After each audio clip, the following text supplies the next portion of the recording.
Indian സിനിമയിൽ അതും south Indian സിനിമയിൽ ബോൾഡ് സീനുകളും ലിപ് ലോക്ക് സീനുകളും പ്രത്യക്ഷപ്പെടാൻ തുടങ്ങിയിട്ട് കുറച്ചു നാളുകളെ ആയിട്ടുള്ളൂ. അതുകൊണ്ട് തന്നെ താരസുന്ദരിമാർ അത്തരം റോളുകളിൽ പ്രത്യക്ഷപ്പെടുമ്പോൾ ഉൾക്കൊള്ളാൻ ചിലപ്പോഴൊക്കെ പ്രേക്ഷകർക്ക് സാധിക്കാറില്ല. മാത്രമല്ല, താൻ അത്തരം റോളുകൾ ചെയ്യില്ലെന്ന് പറഞ്ഞവർ പോലും പിന്നീട് ആ ശപഥം അവസാനിപ്പിച്ചിട്ടുമുണ്ട്. അത്തരത്തിൽ സിനിമയിലെത്തിയ കാലത്ത് എടുത്ത ശപഥങ്ങൾ പിന്നീട് ഉപേക്ഷിച്ച ചില നടിമാരെ പരിചയപ്പെടാം. 18 വർഷമായി തമന്ന ഭാട്ടിയ സിനിമയിൽ സജീവമാണ്. മുൻനിര നായകന്മാർക്കൊപ്പം അഭിനയിച്ചിട്ടുമുണ്ട്. ജയിലറാണ് ഏറ്റവും അവസാനം തമന്നയ്ക്ക് ലഭിച്ച ഹിറ്റ്. ഒരു സമയത്ത് ചുംബന രംഗങ്ങളിൽ നിന്നും ബോൾഡ് സീനുകളിൽ നിന്നും ഐറ്റം സോങ്സിൽ നിന്നും മാറി നിന്ന താരം പിന്നീട് ശപഥങ്ങളെല്ലാം കാറ്റിൽ പറത്തി മുന്നേറുന്ന കാഴ്ചയാണ് കണ്ടത്. ലസ്റ്റ് സ്റ്റോറീസ്, ജയ് കർദ തുടങ്ങിയ ചിത്രങ്ങളിലെ തമന്നയുടെ ബോൾഡ് പ്രകടനം ബോളിവുഡിൽ വരെ സെൻസേഷനായിരുന്നു. ബോളിവുഡിലെ മുൻനിര നായികമാരുടെ ലിസ്റ്റിൽ തമന്നയ്ക്കും ഒരു സ്ഥാനമുണ്ട്. മറ്റൊരാൾ തെന്നിന്ത്യയുടെ സ്വന്തം സാമന്തയാണ്. പുഷ്പയുടെ റിലീസിന് ശേഷം ഇന്ത്യയൊട്ടാകെ സാമന്തയ്ക്ക് ആരാധകരുണ്ട്.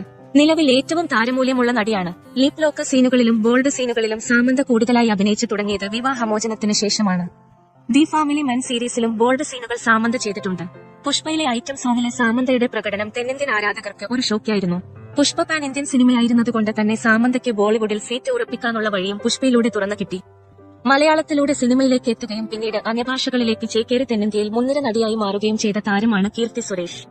നേനു ശൈലജ, നേനു ലോക്കൽ തുടങ്ങിയ ചിത്രങ്ങളിലൂടെയാണ് കീർത്തി തെലുങ്ക് പ്രേക്ഷകർക്ക് സുപരിചിതയായത്. ലോക്ഡൌണിന് മുമ്പ് താരം ചെയ്ത സിനിമകളിൽ എക്സ്പോസിന് സീനുകൾ കുറവായിരുന്നു. സൂപ്പർ സ്റ്റാർ മഹേഷ് ബാബുവിനൊപ്പം സർക്കാരോ വാരി പാട്ടയിൽ ഗ്ലാമറസായി താരം പാട്ട് സീൻ ചെയ്തു. മാത്രമല്ല, മഹാനടിക്ക് ശേഷം ശരീരഭാരം കുറച്ച നടി ഫോട്ടോഷൂട്ടിലൂടെയും ആരാധകരെ സമ്പാദിക്കുന്നുണ്ട്. ബോളിവുഡിൽ നിന്നും കീർത്തിക്ക് അവസരങ്ങൾ വരുന്നുണ്ട്. സാൻഡൽവുഡ് താരം രശ്മിക മന്ദാന ഇന്ന് നാഷണൽ ക്രഷാണ്. വിജയ് ദേവരകൊണ്ടയ്ക്കൊപ്പമുള്ള ലിപ് ലോക്ക് രംഗങ്ങളിലൂടെ ടോളിവുഡിനെ അത്ഭുതപ്പെടുത്തിയ താരം ബോളിവുഡിൽ ആനിമൽ സിനിമയിൽ രൺബീറിനൊപ്പമുള്ള ബോൾഡ് സീനുകൾ ചെയ്ത് വീണ്ടും ആരാധകരെ അത്ഭുതപ്പെടുത്തി. ആനിമലിലെ കഥാപാത്രത്തിനു വേണ്ടി സിനിമയിലെത്തിയപ്പോൾ താൻ വെച്ചിരുന്ന റോളുകൾ ബ്രേക്ക് ചെയ്താണ് രശ്മിക അഭിനയിച്ചത്.